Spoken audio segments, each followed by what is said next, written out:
From the heart of the Cape, welcome aboard for this Friday, September 5th edition of Barnstable Today. Hello once again, I'm Kevin Friel.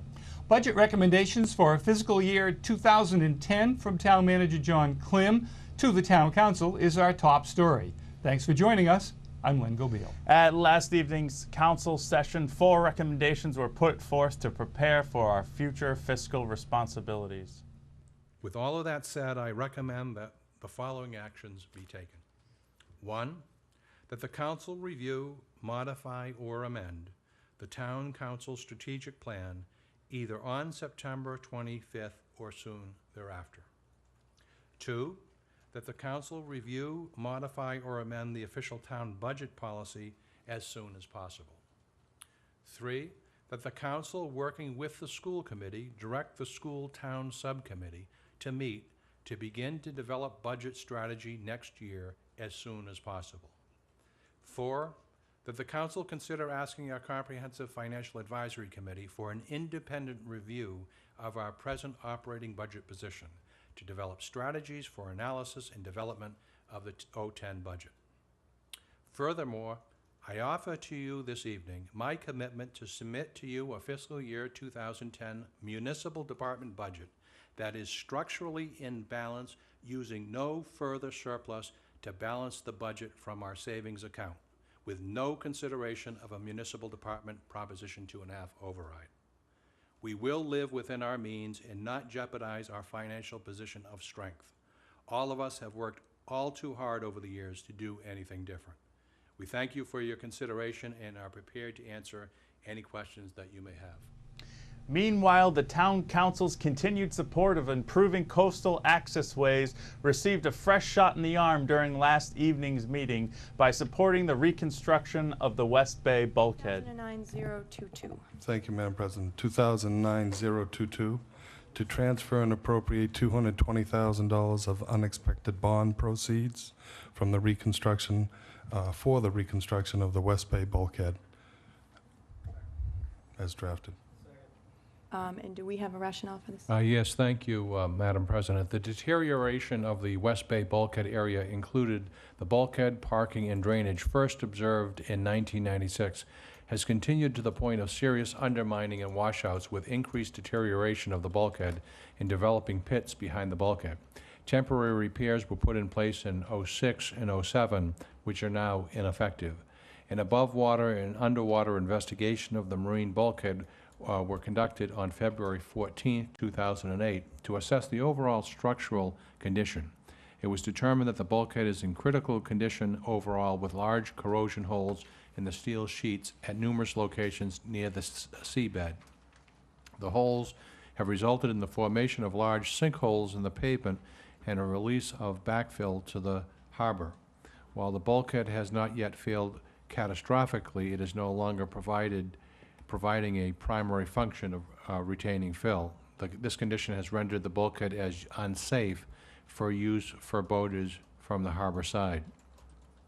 The town has restricted vehicular, pedestrian, and boating access to the bulkhead, and additional temporary repairs were made to prevent additional loss of fill. Repair designs and permitting were initiated to replace the bulkhead. It has been determined that the structure has reached the end of its useful life and should be replaced. An engineering and cost analysis of reconstruction options has determined that the best option is to replace the existing sheet steel structure with a new steel sheet pile bulkhead as soon as possible, with an estimated project cost over $200,000. In terms of the fiscal impact, as you can see, we are requesting that money be transferred in Seeing none, I think this is a simple, it's a 2/3. Do we need a roll call? Okay. But it's a particular statute that's invoked. It says in the statute that it's 2/3. Bond council said 2/3. Okay. Then when you're ready, if you'll call the roll. Thank you. Councillor Kennedy?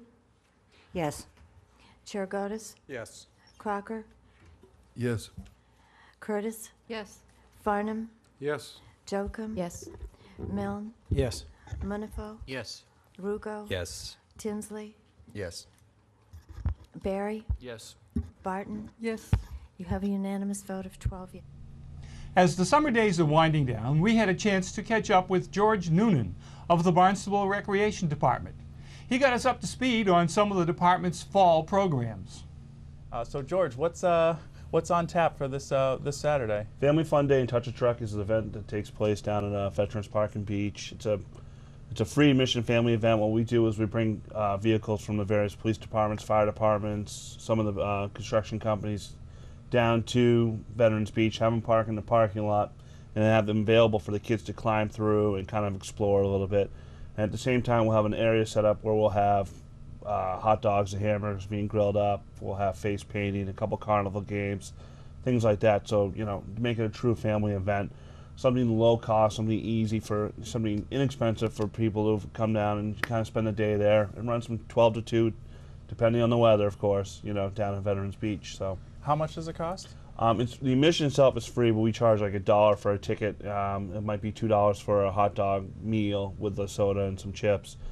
But it's admission's free, and it might cost $1 to play one of the carnival games or get your face painted. But it's usually pretty low cost, so still for everyone to come down. Sounds like a great day. Very inexpensive for families. Yeah, it's a lot of fun. It's a lot of fun. We usually have a very good turnout in the town of Barnstable and the Barnstable Police Department, the fire departments, and a lot of local businesses are very supportive to let us use their vehicles and let the kids climb over and, you know, check out a fire engine up close, or check out how a tow truck or something like that real close. So it's kind of nice. Yeah, neat for all the kids to inspect those. Always oh fun. Yeah, it's neat for the adults too. You kidding me? We all love that. Who doesn't like to climb over? It's, you know, state police comes down sometimes, so Oh, cool. it's a lot of fun. So you are also running a program this fall. Yep. It's an outdoor adventure course. Is that right? Yep. And who's that for? And what is outdoor adventure? Outdoor Adventure is one of our programs we run through the Horace Mann School in Marstons Mills for 5th and 6th graders.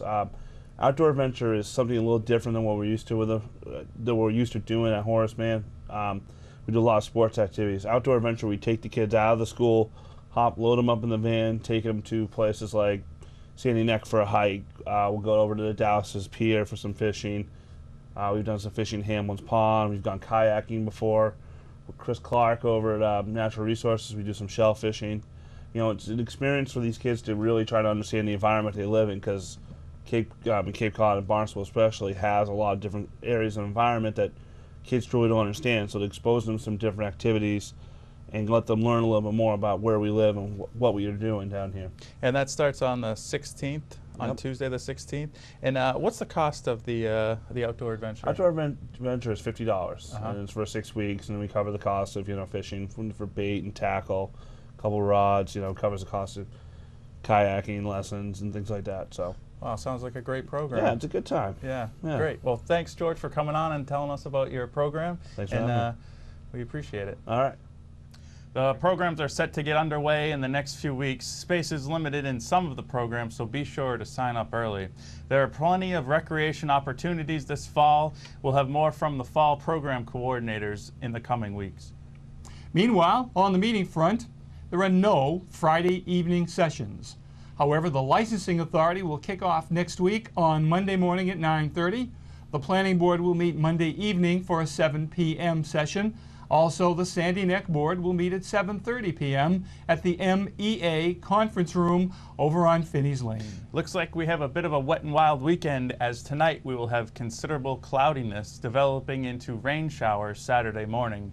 Increasing winds as the day moves forward with highs of around 76. Overnight the winds will shift and pick up to a speed of 25 to 35 miles per hour with a chance of more rain showers on Sunday. We hope you have a great weekend. Thanks for joining us today. I'm Len Gobeil. We'll see you right back here on Monday. I'm Kevin Friel.